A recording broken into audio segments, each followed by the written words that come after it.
Sumatera Utara hari ini sore kembali menjumpai Anda untuk edisi Rabu 26 April 2023. Kali ini bersama kami saya Lukman Hakim Sitorus. Dan saya Audrandari Riolinka. Sejumlah informasi menarik telah disiapkan oleh tim redaksi kami.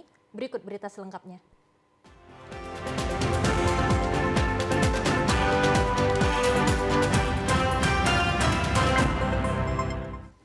Informasi pertama, Saudara, Kepolisian Daerah Sumatera Utara mencopot AKBP Akhirudin Hasibuan dari jabatannya karena terlibat kasus penganiayaan yang melibatkan putranya.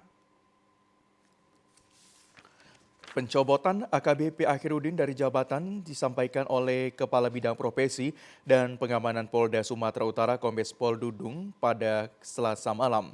AKBP Akhirudin Hasibuan sebelumnya menjabat sebagai Kabag Binopsnal Direktorat Reserse Narkoba Polda Sumatera Utara dicopot dari jabatannya lantaran terlibat dalam kasus penganiayaan yang dilakukan oleh anaknya AH terhadap mahasiswa berinisial KA. Akhirudin diduga dengan sengaja melakukan pembiaran ketika anaknya melakukan penganiayaan di hadapannya. Parahnya Akhirudin justru mensupport tersangka agar lebih serius dalam berkelahi. Kepala Bidang Profesi dan Pengamanan Polda Sumatera Utara Kombes Pol Dudung mengatakan perbuatan AKBP Akhirudin Hasibuan sudah melanggar kode etik Polri yaitu pasal 13 Perpol tentang kode etik. Nantinya AKBP Akhirudin Hasibuan akan ditempatkan di tempat khusus guna menunggu sidang kode etik. Kepolisian nomor 7 tahun 2022 tentang kode etik profesi dan Komisi Kode Etik Polri yang berbunyi setiap pejabat Polri dalam etika kepribadian dilarang melakukan tindakan kekerasan, berperilaku kasar dan tidak patuh. Maka untuk itu, untuk pemeriksaan Saudara H dievaluasi dan sementara dinonjolkan tidak menjabat sebagai Kabag Binop. Untuk melakukan pelanggaran kode etik, yang bersangkutan akan kami tahan di tempat khusus. Artinya Pak, status belum jadi tersangka atau bagaimana? Karena belum melaksanakan sidang komisi kode etik, kita masih melakukan penahanan sementara. Pak, ancaman apa kira-kira sanksinya kalau kita terlibat? Ancamannya bisa demosi, bisa ditempatkan di tempat khusus. Dugaan pungutan liar di Kabupaten Karo kembali viral di media sosial. Kali ini dilakukan oleh oknum petugas retribusi objek wisata si Piso-Piso yang bukan ranahnya melakukan pengutipan liar kepada masyarakat dan pengunjung yang akan menuju ke Tongging, Kecamatan Merek, Kabupaten Karo. Dalam video yang diunggah di media sosial terlihat ulah oknum petugas retribusi objek wisata si Piso-Piso Kecamatan Merek Kabupaten Karo yang diduga telah melakukan pungutan liar terhadap masyarakat dan pengunjung yang akan menuju ke Tongging Kecamatan Merek Kabupaten Karo. Masyarakat pun melakukan aksi protes karena bukan ranahnya oknum tersebut melakukan pengutipan retribusi kepada masyarakat dan pengunjung ke Tongging. Namun karena alasan retribusi pariwisata, oknum tersebut melakukan pengutipan. Atas kembali viralnya unggahan video dugaan pungutan liar ini mendapat tanggapan tokoh masyarakat dan masyarakat anti pungutan liar Indonesia atau MAPI Sumatera Utara. MAPI Sumatera Utara, Oka Henry mengatakan, atas dugaan pungutan liar di kawasan tersebut oleh oknum tertentu harus ditindak sesuai aturan, apalagi sudah berulang kali terjadi di Kabupaten Karo. Seharusnya dinas terkait tidak pernah membuka peluang petugas retribusi untuk melakukan hal-hal yang melanggar aturan. Demikian juga fungsi sinergitas Saber Pungli Kabupaten Karo yang senantiasa melakukan pengawasan terhadap rawannya pengutipan liar di lokasi wisata. Apa sebenarnya menjadi ranah pemerintah Kabupaten Karo, termasuk izin usaha wisata dan retribusinya? Atas informasi yang didapatkan ini, pihaknya akan menindaklanjuti dan akan turun meng-cross-check dugaan pungli tersebut. Kepada masyarakat dan pengunjung diharapkan untuk melaporkan jika mengetahui adanya dugaan pungli baik langsung maupun secara online. Sehubungan dengan pengutipan yang ada, pengutipan liar yang ada diduga di Tongging, saya kira itu tidak dibenarkan melakukan pengutipan di simpang sebelum masuk ke arah ke air terjun. Sebab masyarakat yang akan berkunjung ke Tongging Bawah, ke Paropo dan sebagainya, itu menjadi korban pengutipan liar dan itu harus ditindak secara tegas. Kalau memang ini tidak bisa, saya kira ini akan saya laporkan juga kepada Irwasda Provinsi Polda Sumatera Utara sebagai Ketua UPD Saber Pungli.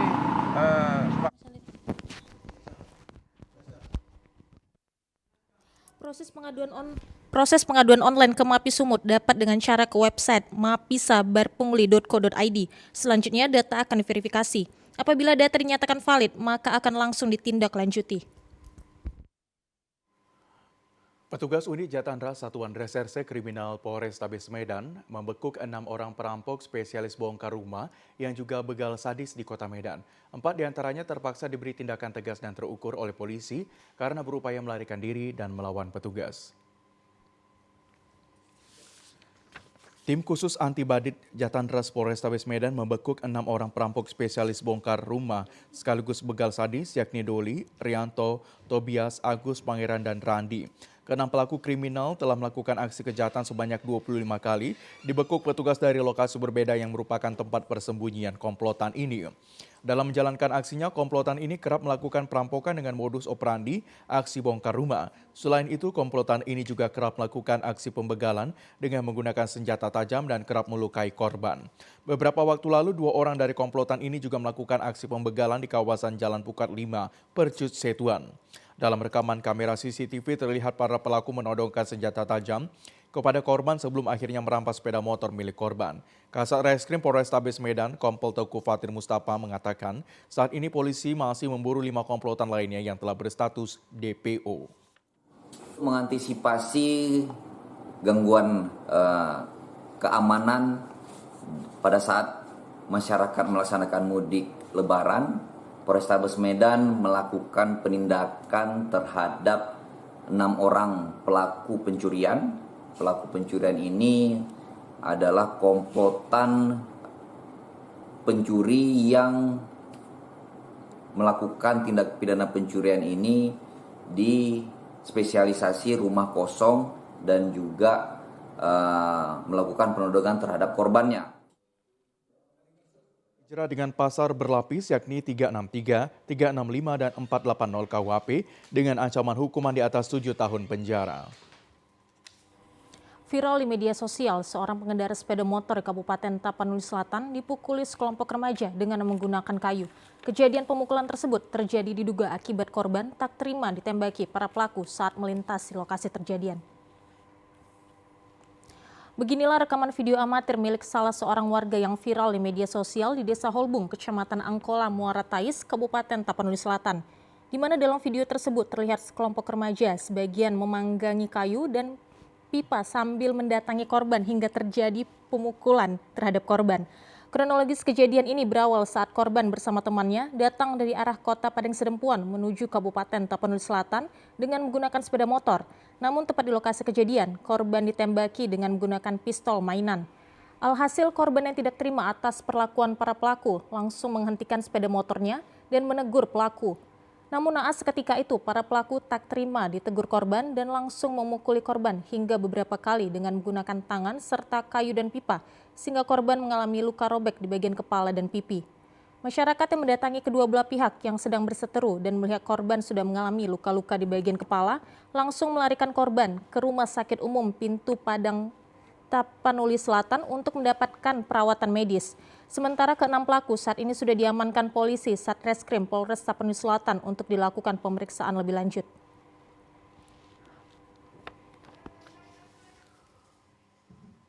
Enam remaja pelaku penyerangan terhadap penumpang di angkutan umum di Simpang Sicanang, Belawan, Medan kemarin sore berhasil diamankan petugas Satreskrim Polres Pelabuhan Belawan. Dari ke-6 pelaku, 4 diantaranya masih di bawah umur dan berstatus sebagai pelajar SMP dan SMA di Kota Medan dan Deli Serdang. Sementara 1 orang lainnya positif pengguna narkoba jenis sabu memakainya sebelum melakukan penyerangan. Kapolres Pelabuhan Belawan AKBP Joshua Tampu Bolon mengatakan modus penyerangan terhadap angkot dan penumpang dilakukan kelompok remaja merupakan aksi balas dendam karena salah seorang pelaku pernah dipalak dan dianiaya oleh seorang penumpang yang berada di dalam angkot tersebut. Tidak hanya melukai seorang pria yang sedang bersama istri dan anaknya, aksi para pelaku ini juga melukai seorang remaja berusia 15 tahun yang merupakan target para pelaku hingga menyebabkan korban mengalami luka bacokan di pinggang. Mereka melakukan tersebut karena adanya balas dendam terhadap seseorang yang menaiki angkot tersebut yang duduk di depan. Namun pada saat kejadian tersebut para pelaku salah sasaran, menikam seorang ayah yang itu bukan merupakan target mereka. Jadi ada kesalahan target. Nah, untuk itu kami sudah melakukan proses kami amankan, yaitu di sini ada barang bukti batu, kemudian ini pinset ya, pinset yang digunakan oleh tersangka untuk menikam beberapa kali korban. Selain menangkap para pelaku, petugas juga mengamankan sejumlah barang bukti seperti pakaian pelaku, batu, dan pinset untuk melukai korban. Sementara itu, petugas juga telah mengantongi 8 nama dan identitas pelaku lainnya yang kini masih dalam pengejaran.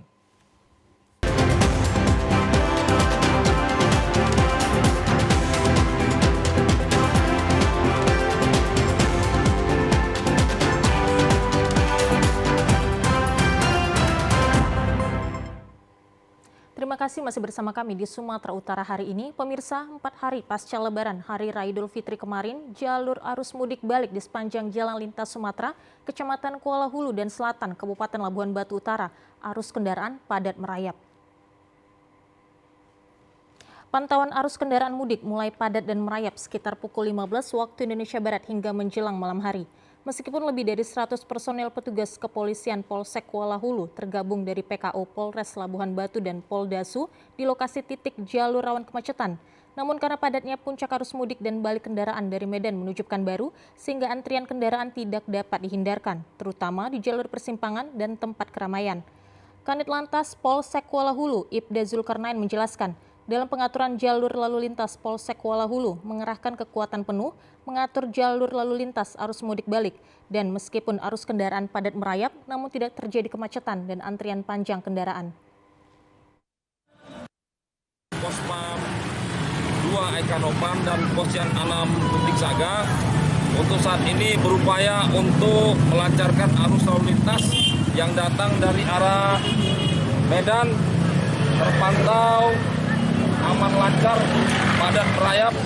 Yang dari arah Rantau Prapat kita pantau juga padat merayap, namun tetap bisa berjalan karena kami pengaturan seluruh personil kekuatan full turun ke jalan. Pada malam harinya, jalur arus lalu lintas kendaraan kembali normal dan lancar. Sementara itu, pihak kepolisian menghimbau kepada para supir untuk berhati-hati agar tidak memaksakan mengemudikan kendaraannya dan segera beristirahat di tempat aman yang telah disediakan agar tidak terjadi kecelakaan lalu lintas. 5 hari pasca Idul Fitri 1444 Hijriah, ratusan kendaraan memadati gerbang pintu tol Tebing Tinggi baik masuk maupun keluar. Kepala Pos Pelayanan Polres Tebing Tinggi AKP Maruli Simanjorang yang berada di gerbang pintu tol Tebing Tinggi mengatakan di hari kelima Idul Fitri terjadi peningkatan yang signifikan di pintu tol Tebing Tinggi. Meski padat merayap dan mengalami antrian sepanjang 300 meter menuju pintu masuk tol, namun kendaraan masih berjalan dengan lancar. Sementara antrian keluar pintu tol mencapai 150 meter. Pihak kepolisian sudah memberlakukan rekayasa lalu lintas mulai dari pintu masuk Simalungun maupun dari Kabupaten Batubara guna mengurai kepadatan kendaraan. Dengan sekarang hari ini terjadi juga peningkatan yang cukup signifikan dari arah Simalungun menuju Medan. Kalau kendala secara umum tidak ada, cuman hanya untuk penarikan kami tambah personil di lapangan bekerja sama dengan JMKT membuka mana arus yang lebih banyak yang ke Medan, apakah ke Tebing-Tebing akan diperbanyak untuk pintu tolnya. Sudah diberlakukan dipimpin langsung oleh Bapak Kapolres yang menuju pintu masuk Tebing Tinggi perbatasan Simalungun, sudah dipimpin beliau langsung dan terjadi pengalihan arus melalui Dolo Masiul. Sementara di hari ketiga Lebaran kemarin, kendaraan yang masuk ke Tebing Tinggi mencapai 22.250 kendaraan. Sampai sore hingga malam ini, belum ada kemacetan yang menyebabkan kendaraan yang tidak berjalan. Meski volume kendaraan semakin bertambah, dikarenakan personel tetap melakukan pengaturan lalu lintas. Diperkirakan puncak arus balik pada gerbang tol Tebing Tinggi terjadi pada hari ke-6 dan ke-7 pasca libur Lebaran. Merayakan Idul Fitri identik dengan silaturahmi, berbagai bentuk acara dibuat sebagai ajang silaturahmi mulai dengan tetangga, terdekat, keluarga besar dengan sajian hidangan khas Lebaran. Hampir separuh penduduk Indonesia melakukan pergerakan menuju kampung halaman atau melakukan tradisi mudik Lebaran dengan tujuan yang mendasar yakni silaturahmi. Tradisi tahunan yang sudah mengakar pada masyarakat Indonesia ini rela ditempuh meski dengan perjalanan jauh dan meski terdapat hambatan lainnya. Tradisi saling berkunjung dengan silaturahmi saat Hari Raya Idul Fitri menjadi momentum bermaaf-maafan bagi kebanyakan umat muslim di Indonesia termasuk di Kota Kisaran. Salah seorang warga, Muhammad Rafi, sengaja menggelar open house pada hari keempat Lebaran Idul Fitri 1444 Hijriah yang dihadiri keluarga besar dari Kota Kisaran, Medan hingga Provinsi Riau. Muhammad Rafi mengatakan open house yang digelar di kediamannya itu sebagai momen dalam mempererat silaturahmi keluarga besar untuk saling bermaaf-maafan di Hari Raya yang Fitri ini. Silaturahmi yang terjalin di momentum Idul Fitri ini tidak lupa dengan menyiapkan menu khas Kota Kisaran yang terkenal dengan kerang rebus dan ikan laut yang sangat segar. Keseruan semakin terasa manakala setiap orang dewasa memberikan sejumlah uang atau THR Lebaran terutama kepada anak-anak yang disambut dengan rasa bahagia. Melalui silaturahmi ini dapat juga dijadikan momen untuk saling mendekatkan, saling mengenal, saling mengikat kerabat baik yang sudah terjalin maupun yang baru menjalin. Silaturahmi Lebaran yang dilakukan setiap keluarga menjadi pengingat bagi setiap anggota keluarga sehingga selalu memiliki kerinduan untuk bertemu dengan Idul Fitri berikutnya untuk mengulangi keseruan yang sudah pernah dilakukan dengan harapan tahun berikutnya akan lebih menyenangkan dan lebih berkesan sehingga mudik bersilaturahmi menjadi kerinduan setiap umat muslim. Guna mengisi waktu libur Lebaran Idul Fitri 1444 Hijriah, masyarakat Kota Medan memadati sejumlah pusat perbelanjaan modern. Tidak hanya kawasan wisata, pusat perbelanjaan modern yang juga menyediakan berbagai hiburan seperti arena bermain anak, bioskop hingga pusat kuliner juga menjadi tujuan masyarakat dalam rangka mengisi waktu libur Lebaran. Seperti yang terlihat di salah satu pusat perbelanjaan modern di Kota Medan. Sejumlah masyarakat tampak memadati pusat perbelanjaan guna mengisi waktu luang libur Lebaran. Salah seorang pengunjung, Cantika, mengatakan dirinya memilih mengisi waktu libur Lebaran dengan mengunjungi mal sebab merasa bosan mengunjungi kawasan wisata yang identik dengan keindahan alam. Berbagai arena kehiburan seperti bioskop, tempat bermain anak hingga gerai perbelanjaan, baik kuliner maupun pakaian tampak menjadi tujuan sejumlah pengunjung. Selain itu, berkunjung ke pusat perbelanjaan modern juga dinilai mampu menghilangkan penat sebelum nantinya akan kembali ke rutinitas pekerjaan saat masa libur Lebaran usai.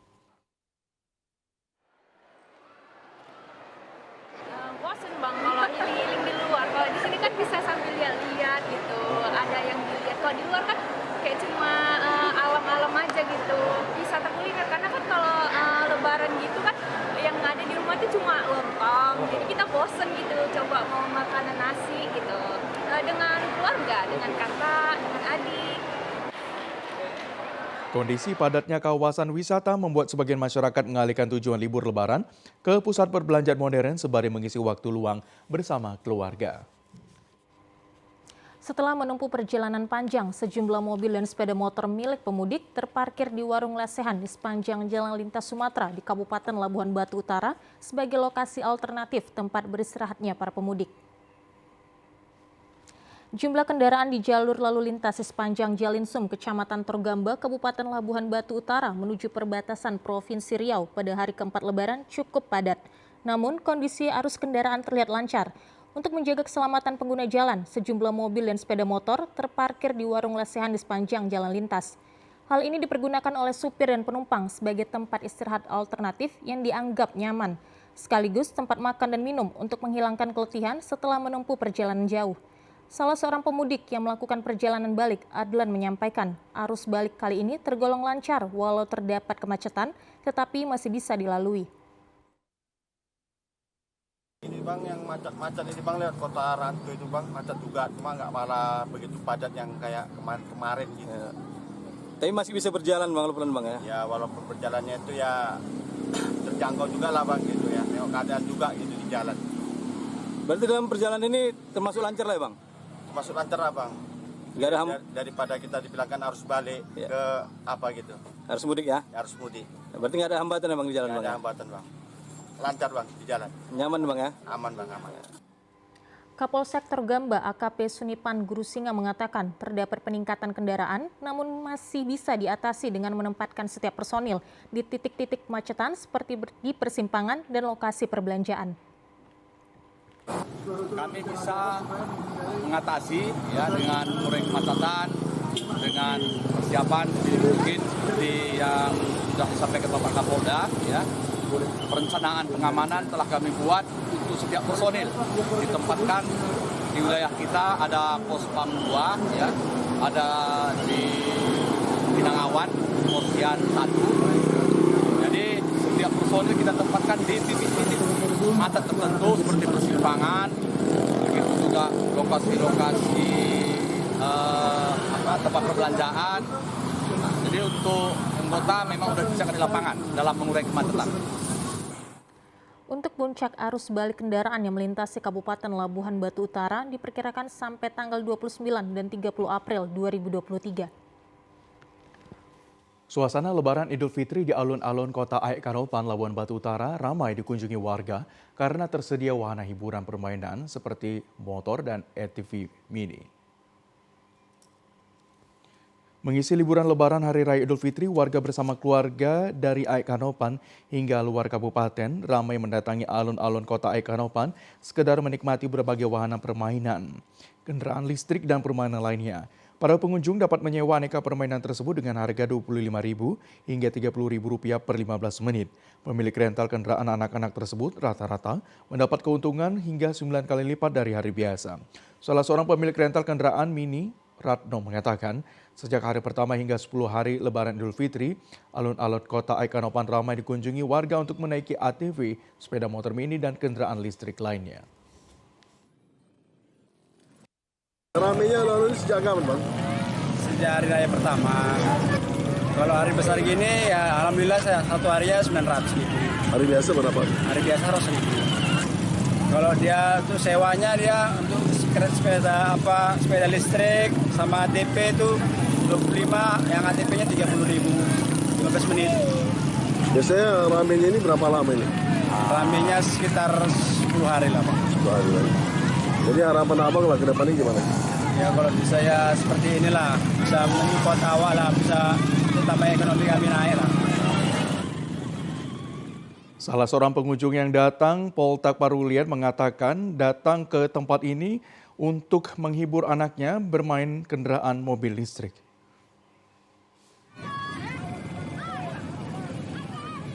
Datang kemarin itu karena keluarga atau apa kemarin? Lewat aja, Bang. Kita pulang dari Siantar, terus mau ke Kota Pinang, nampak ramai sini, kita singgah di sini. Iya. Gimana suasana sini? Gimana?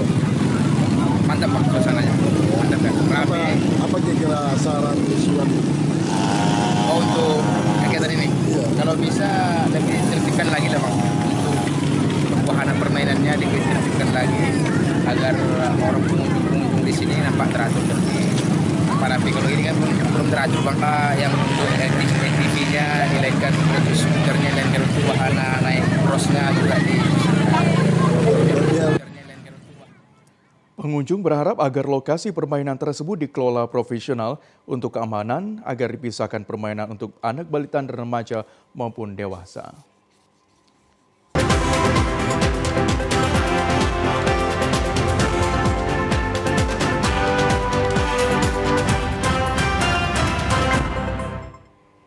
Terima kasih masih bersama kami di Sumatera Utara hari ini. Pemirsa, libur Idul Fitri 2023, tingkat hunian hotel di Kota Wisata Brastagi, Kabupaten Karo meningkat sekitar 70% dari tahun sebelumnya. Bahkan kamar sudah full booking dari sebelum Lebaran. Lebaran tahun ini tingkat hunian hotel meningkat sekitar 70% dari tahun sebelumnya dan meningkat dari hari libur akhir pekan biasanya. Saat menjelang Hari Raya Idul Fitri tahun ini, sejumlah hotel Kota Wisata Brastagi, Kabupaten Karo telah ramai dipesan oleh wisatawan dari luar daerah. Bahkan sejumlah hotel ada yang meningkat sampai 100% dan hunian kamar penuh saat libur Lebaran. Seperti Hotel Internasional Sibaik Brastagi, pemesanan kamar hotel sebelum Lebaran mulai tanggal 15 April sampai Lebaran sudah ramai dipesan secara online. Menurut General Manager GM Hotel Internasional Sibaik Brastagi, Ahmad Zulfan, okupansi hotel libur Lebaran tahun ini meningkat dari tahun sebelumnya. Hal ini dikarenakan adanya kebebasan terhadap masyarakat untuk berwisata setelah melalui masa pandemi COVID-19. Selain itu, saat ini libur sekolah dan cuti bersama cukup lama dan wisatawan yang berlibur meningkat cukup tinggi. Peningkatan wisatawan yang berlibur ke Kota Wisata Brastagi Karo tentunya meningkatkan pendapatan asli daerah dan juga diharapkan meningkatkan perekonomian dan SDM masyarakat Karo, khususnya di bidang pariwisata. Ekspektasi kita khusus untuk di Brastagi ekspektasi untuk tingkat hunian kita fullnya itu atau peak seasonnya itu dimulai dari tanggal 22 sampai dengan tanggal 30 April 2023. Tapi kondisi sekarang yang masih di 70% itu adalah di tanggal 22 dan tanggal 23. Ya, kalau kita bicara demand ya, demandnya masih sama. Artinya untuk di periode yang saya sebutkan tadi di 22 sampai 30 April 2023 tingkat peningkatannya itu di angka maksimal ya. Artinya harapannya sama seperti tahun lalu juga bahwasanya di periode itu tadi kita okupansinya di atas 95%. Artinya sudah hampir penuh untuk di periode tersebut. Ya saudara, kita beralih ke informasi selanjutnya. Pelabuhan penyeberangan Tomok pada hari terakhir libur Lebaran sangat ramai dikunjungi wisatawan dari luar daerah. Puluhan kapal tradisional yang berlabuh di Pelabuhan Penyeberangan Tomok, Kecamatan Simanindo, Samosir, lalu lalang mengangkut wisatawan dari Parapat. Wisatawan yang memasuki Tomok dikenakan biaya retribusi sebesar Rp5.000 per orang.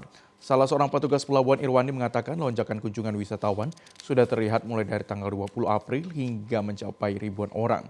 Irwandi juga mengatakan kedatangan para pengunjung ke Tomok terus terjadi mulai dari pagi hingga sore hari.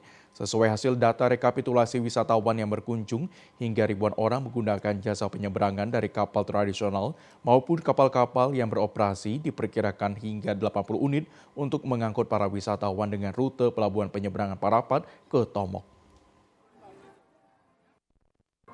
Dari Parapat ke Pelabuhan Pariwisata Tomok ini. Sampai sekarang bisa kita lihat kan di mana pengunjung yang datang sangatlah ramai. Mulai tadi seperti hari ini, mulai tadi pagi sampai sekarang pengunjung masih tetap berdatangan dengan begitu ramainya. Akan tetapi kapal dan persiapan seperti life jacket, naipes itu selalu ada. Salah seorang wisatawan yang berkunjung ke Tomok, Roy Panggabean, mengatakan pihaknya menggunakan kapal tradisional langsung dari hotel sebelum menuju Tomok. Penumpang berkeliling menikmati keindahan kawasan Danau Toba untuk melihat objek wisata batu gantung. Penumpang hanya membayar sebesar Rp35.000 per orang. Roy berharap agar pemerintah Kabupaten Samosir memperhatikan segala fasilitas penunjang di Pelabuhan Penyeberangan Tomok dan kutipan retribusi untuk per orang yang ditiadakan untuk menambah daya minat wisatawan berkunjung ke Kabupaten Samosir. Nggak dari Pantai Bebas ya, kami dari hotel langsung ke Batu Gantung terus menuju ke Tomok sini. Tomok bagus, indah. Sempat keliling dulu Pak ya, lihat Pak ya. Terus sampai sini ya cuma kita terkejut. Turun dari kapal kita kutipan 2.000 lagi Mas. Tadi itu dihilangkan. Kutipan apa tuh tadi yang dimaksud Pak? Ya, masuk sini. Oh, masuk ke keluar begitu keluar kapal distribusi itu kita yang bingung kan. Ya kalau setiap kampung buat kutipan kayak gitu gimana ya kan? Mengaku bahwa itu kutipan pariwisata kan, kalau setiap kampung kita kan cuma satu, selebihnya kampung orangnya. Kalau kita jalan setiap kampung kutip-kutip kan itu bukan sulit. Seharusnya nggak perlu lagi. Karena kita kan di sini mau belanja, mau apa, dan gara-gara kutipan orang takut datang. Padahal 5.000-nya sebenarnya. Nah, itu yang kita sesalkan.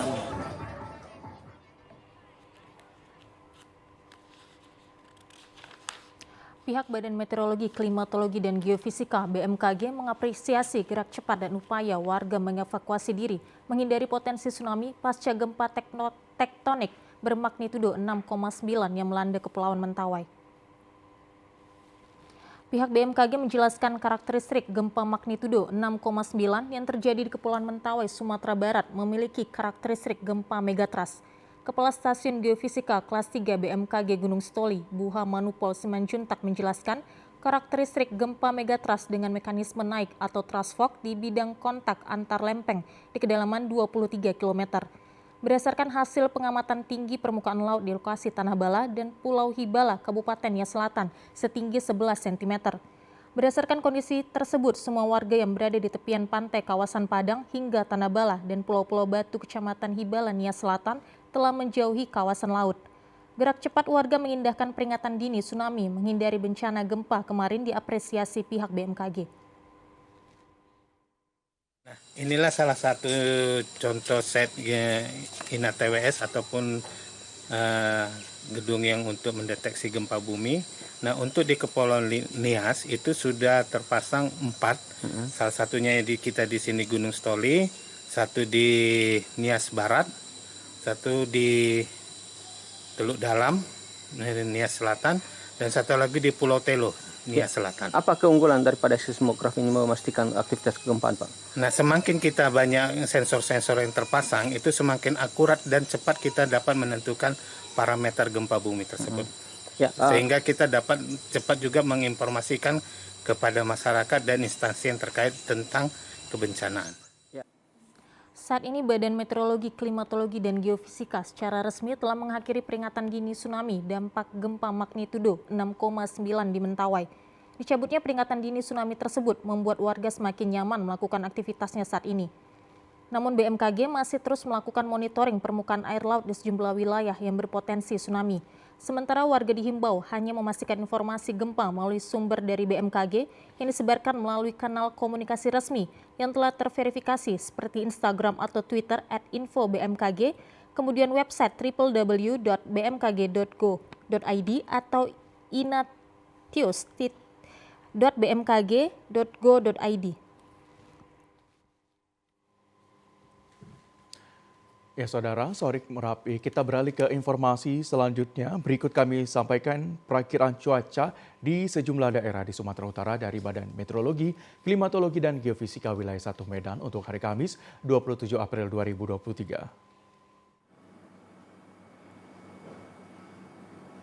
Halo Sobat BMKG, kembali lagi bersama saya Nora Sinaga, Prakirawan BBMKG Wilayah 1 Medan, yang akan menyampaikan informasi perakiraan cuaca dan hotspot Provinsi Sumatera Utara, Kamis 27 April 2023. Pada pagi hari, wilayah Sumatera Utara diperkirakan berawan. Untuk siang hingga sore hari, wilayah Sumatera Utara diperkirakan hujan ringan hingga lebat, dengan potensi hujan lebat terjadi di wilayah Langkat, Pakpak Barat, Tapteng, Sibolga, Tapsel, Madinah, dan sekitarnya. Untuk malam hari, wilayah Sumatera Utara masih berpeluang hujan ringan hingga lebat dengan potensi hujan lebat terjadi di wilayah Pakpak Barat, Taptek, Sibolga, Tapsel, Madinah, Humbahas, dan sekitarnya. Untuk dini hari, wilayah Sumatera Utara masih berpotensi hujan ringan di wilayah Kepulauan Nias, Tapteng, Tapsel, Madinah, Labura, Labuhan Batu Selatan, Asahan, dan sekitarnya. Untuk suhu udara berkisar antara 16 hingga 32 derajat Celcius dengan kelembapan udara 60 hingga 95%. Angin bertiup dari barat daya hingga timur dengan kecepatan 10 hingga 30 km per jam. Titik panas atau hotspot di Sumatera Utara per tanggal 25 April 2023 tidak ada. Kami tetap menghimbau kepada masyarakat di Sumatera Utara untuk tetap waspada pada potensi hujan lebat di wilayah lereng barat dan pantai barat Sumatera Utara. Demikian perakiraan Kamis 27 April 2023. Terima kasih dan sampai jumpa.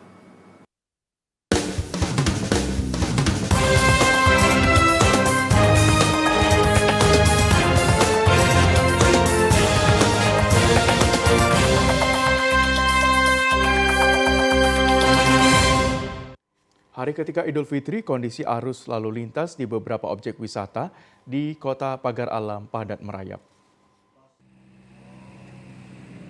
Kondisi keramaian ini terlihat di pintu masuk Gunung Gare, Kota Pagar Alam. Antrian kendaraan mulai terlihat, sehingga untuk mengatur arus lalu lintas, pihak Polres Kota Pagar Alam turun tangan. Kendaraan yang masuk dari berbagai daerah terlihat sejak pagi hari. Hingga pukul 10 pagi, pengunjung yang datang sudah mencapai 500 pengunjung. Petugas wisata Gunung Gare, Riko, mengatakan kendaraan yang masuk ke objek wisata Gunung Gare ini dari berbagai arah, seperti Bengkulu, Mana, Lahat, Jarai, Tanjung Sakti, dan luar Sumatera. Pihaknya menghimbau agar dapat menjaga kebersihan agar wisata Gunung Gare tetap terawat. Pengguna jalan pun dihimbau agar mematuhi peraturan lalu lintas.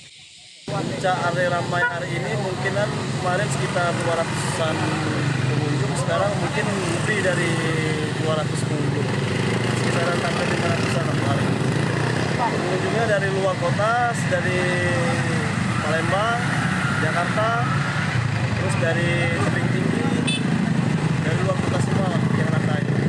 Pesan untuk para pengunjung hati-hati, jaga kebersihan. Sementara itu, Mega, pengunjung dari Palembang, mengatakan dirinya berwisata ke Pagar Alam selain untuk bersilaturahmi dengan keluarga, juga untuk menikmati wisata alam kota Pagar Alam. Bu, kita ini kesini kenapa, Bu? Dalam rangka liburan, liburan. Sudah berapa lama, Bu, di sini, Bu? Baru juga ini masuk kok. Gimana, Bu, kondisinya, Bu, alamnya, Bu? Alhamdulillah alamnya masih bersih, enak gitu. Jadi benar-benar anak-anak menikmati. Sudah kemana saja kita, Bu? Udah keliling sih, udah kayak terjun, udah villa. Pokoknya objek-objek wisata di Pagar Alam juga sudah bagus kok. Kita kesini sama siapa, Bu? Satu keluarga. Harapan kita ya semoga bisa dikelola lebih baik lagi sehingga Pagar Alam menjadi destinasi wisata bagus. Tomyadi Tobari, Tim Liputan TVRI Sumsel melaporkan. Informasi tadi mengakhiri jumpa kita di Sumatera Utara hari ini sore. Mewakili kerabat kerja yang bertugas, saya Lukman Hakim Storus. Dan saya Udrandi Rolinka mengucapkan terima kasih atas perhatian Anda. Selamat sore dan sampai jumpa.